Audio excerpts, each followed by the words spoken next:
Hi everyone! So after receiving a few requests, I will be sharing my fountain pen and ink collection today.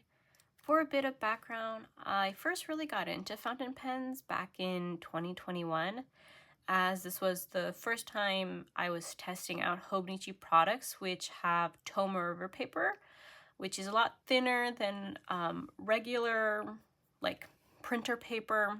It's a 52 GSM, and it also has a special coating on it that makes it work well with fountain pens.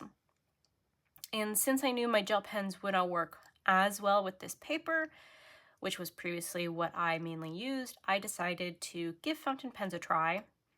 And all of the pens and tools that I'll be mentioning in this video, I purchased over on JetPens. I find that it was the easiest place to find a variety of different brands and items. So just know that if you're looking for any of these, they are from there, but if you're having trouble finding something, just let me know in the comments below. So in my collection, I have two brands which for fountain pens, which is Pilot and Kaweco. So I have tried a few others as well in the past, but they're just not in my collection anymore if I've sold them. And overall, I would say the past few years, my current collection has stayed pretty stable. These are really, I haven't really bought any new ones in a few years. But let's see. So the Kaweco is actually my very first fountain pen, and I still have the box. So this is the black Kaweco Sport in extra fine. This was a really good choice as an introduction since the price point is about $30, and the body is also made out of resin. So you don't have to be as precious about it as some of the other ones that have like metal bodies. I currently don't really use this pen in my notebooks, but it's great for just if I have something to write down. But I did really love to use this when I was using Pocket Leuchtturm 1917 notebooks as like kind of a bullet journal, since these are about the size or like the height of a pocket, and even this is a passport insert, so it's a great like tiny pen. They also have like these little metal clips that you can get to add on so that it's easy to clip to a notebook or in a pen loop. So it is like a twistable one, and then you can post it. So it's still like a pretty decent size. And let me see if I can. This is an extra fine, though I don't know if you'll be able to see it. But let's see how this writes. So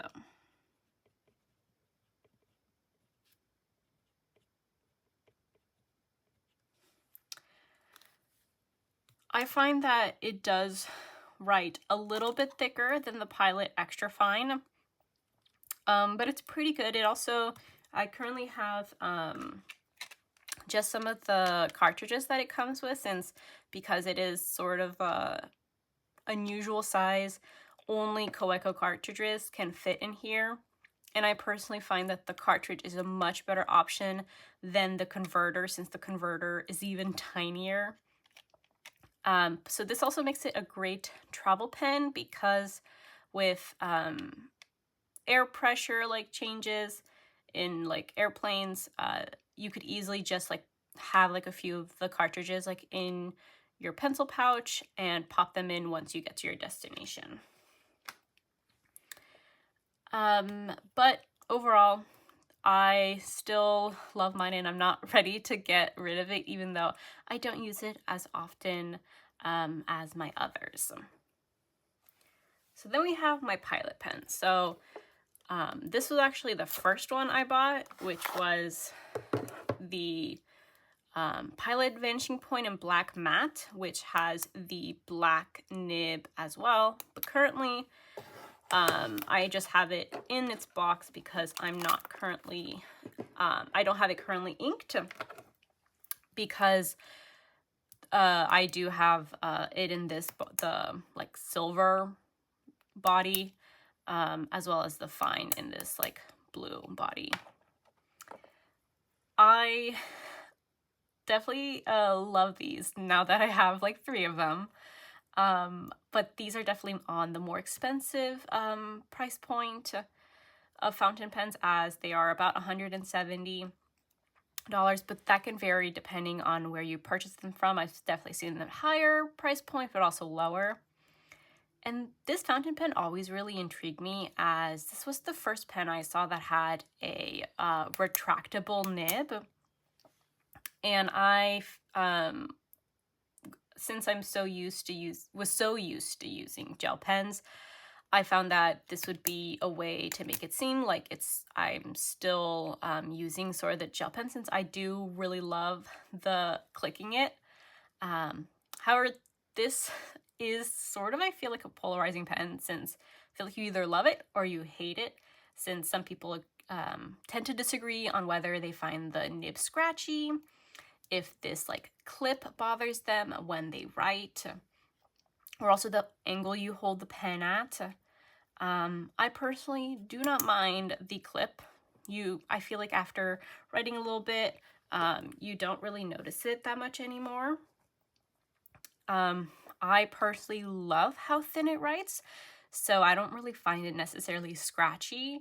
And I also do hold my pen at a higher angle. I know people who hold it like a lower angle do have a little bit harder time with the ink flow. But let me write it.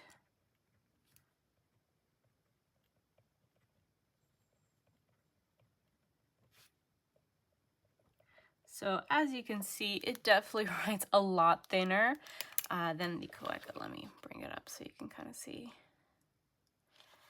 But I love that because I use the Hobonichi Weeks and just Tomoe River paper in general. That often has a lot smaller grid. So I like that it just doesn't seem as crowded, in my opinion. And then I also have it in fine.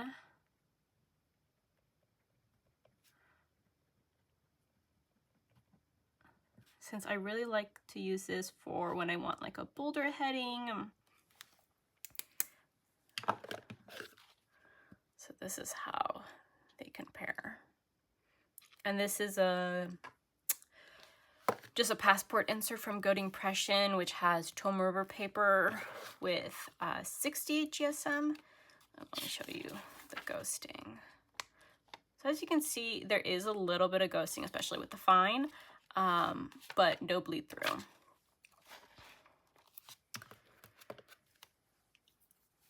So I also do find that if you find it maybe a little bit scratchy or the ink flow isn't that good, it could also be due to just not having the pen filled with ink. I know when the ink flow isn't that great, it usually means I just need to refill it a little bit with ink and then it writes perfectly. But ultimately, I love this pen for the retractable nib, since I just really don't like the time it takes to twist a pen, post it, and then once you're done with it, having to put the cap back on. So this makes it really great as like an everyday type of pen, since it's really easy to just click, check something off, and then re-click it back. And so I have both of these are extra fine, and this one is fine. I think it's called the Decimo, but I don't know if that's just like the body, which as you can see, it's like a little bit thinner. And the reason I technically have to is because when I was working before going back to school for my master's, I kept forgetting one of them at home or like at work, and it was really annoying. So I ended up getting another one so I could just have one attached to my work planner and have one attached to my personal planner. And ultimately, I love both of them. I do think I prefer this silver shiny body a lot more, but I can easily just rotate them as I want. And all three of these came with a cartridge and a converter, but I actually tend to prefer using a cartridge since it's much easier to use and I find it to be a lot less messy. As a precaution, I do have this little metal covering that you can get on all of them since it helps prevent a mess in case the cartridge does come loose or something else occurs.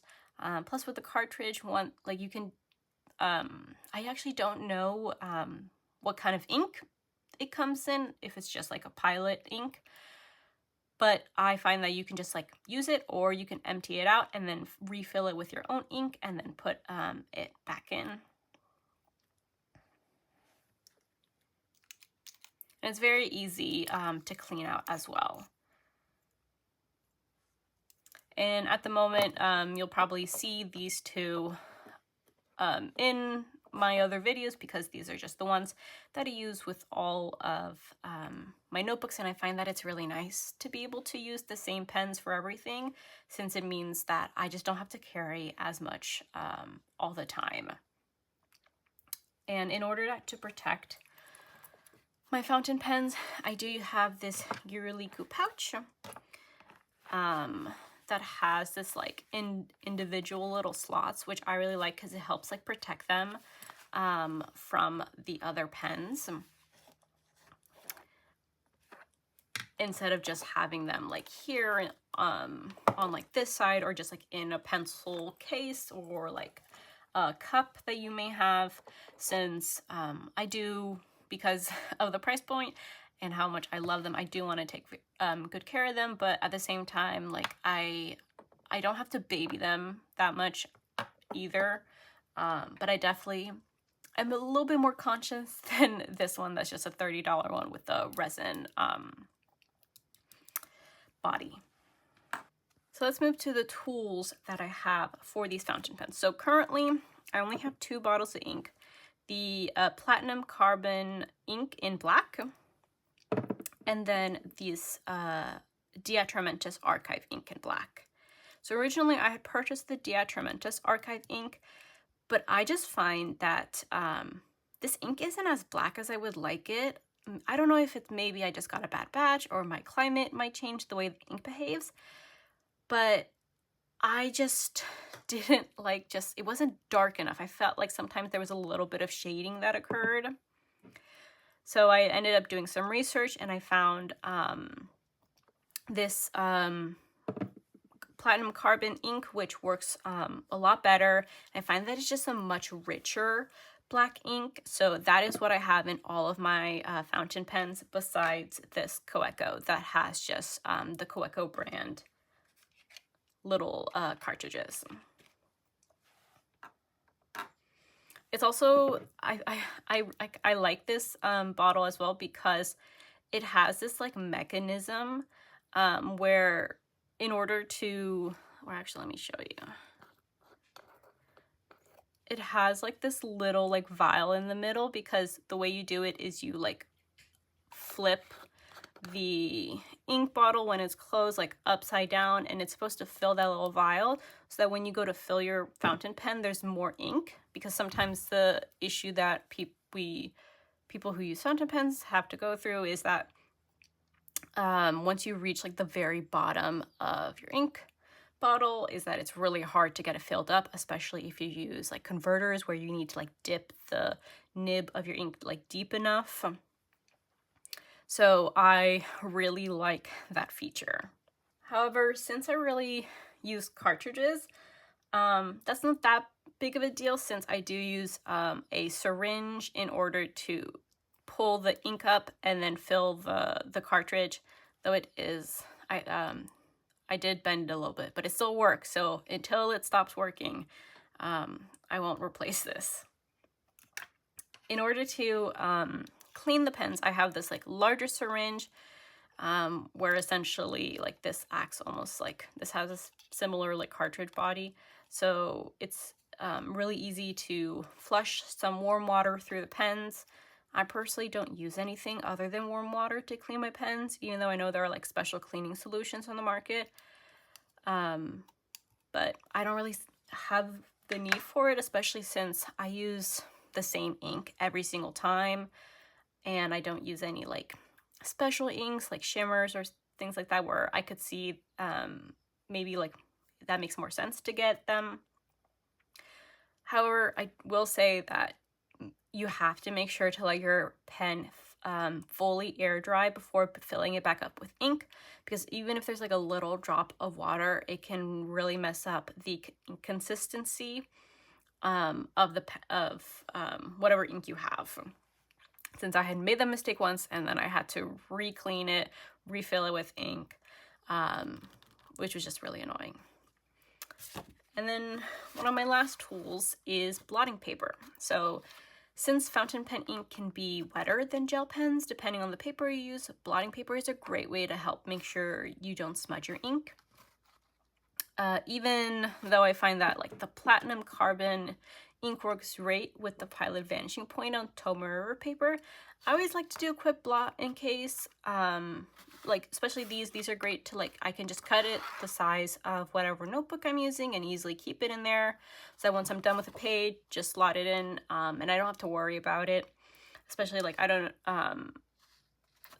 what is it, in like the summer months when maybe your hands are a little bit sweatier. It's also great to like lean on it, especially if like you're, I don't know, if you're like working, like if you wrote something on one page, you're about to write something here, you can easily kind of put it so that your hand like warmth might not reactivate it before it's like fully dried. But overall, I love the pens and tools I have in my collection, and hope that this was a way to answer any questions you had about the fountain pens I use. But if you have any additional questions, please leave them in the comments below. And thanks for watching.